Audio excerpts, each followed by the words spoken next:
বলিউডের জনপ্রিয় জুটি শাহরুখ খান ও দীপিকা পাড়ুকোন বেশ কিছু সিনেমায় তারা একসঙ্গে হাজির হয়ে দর্শক মাতিয়েছেন। এবার তাদের নাম এলো প্রতারণার অভিযোগে। এই দুই তারকা সহ গাড়ি নির্মাতা প্রতিষ্ঠান হুন্ডাইয়ের ৬ কর্মকর্তার বিরুদ্ধে প্রতারণার অভিযোগ উঠেছে।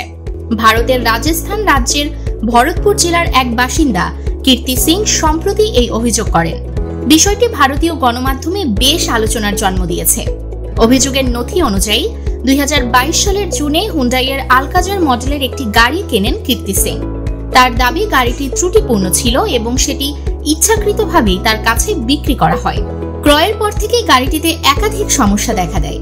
বিষয়টি কোম্পানিকে বহুবার জানানো সত্ত্বেও সমাধান করা হয়নি। অভিযোগকারী কীর্তি বলেন, গাড়িটি কেনার সময় ব্যাংক ঋণ নিয়েছিলাম। কয়েকদিনের মধ্যেই নানা ত্রুটি দেখা দেয়। এটি আমাকে এবং আমাদের পরিবারের নিরাপত্তাকে হুমকির মুখে ফেলে দেয়।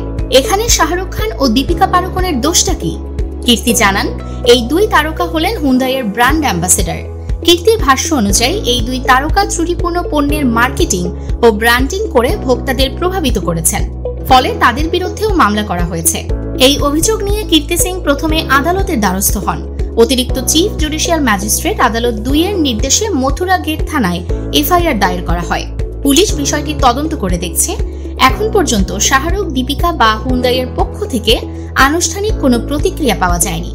উল্লেখ্য, শাহরুখ ১৯৯৮ সাল থেকে হুন্ডাইয়ের সঙ্গে যুক্ত। দীপিকা ২০২৩ সালে প্রতিষ্ঠানটির অ্যাম্বাসেডর হন। নিউজ ডেস্ক, দৈনিক অন্যধারা।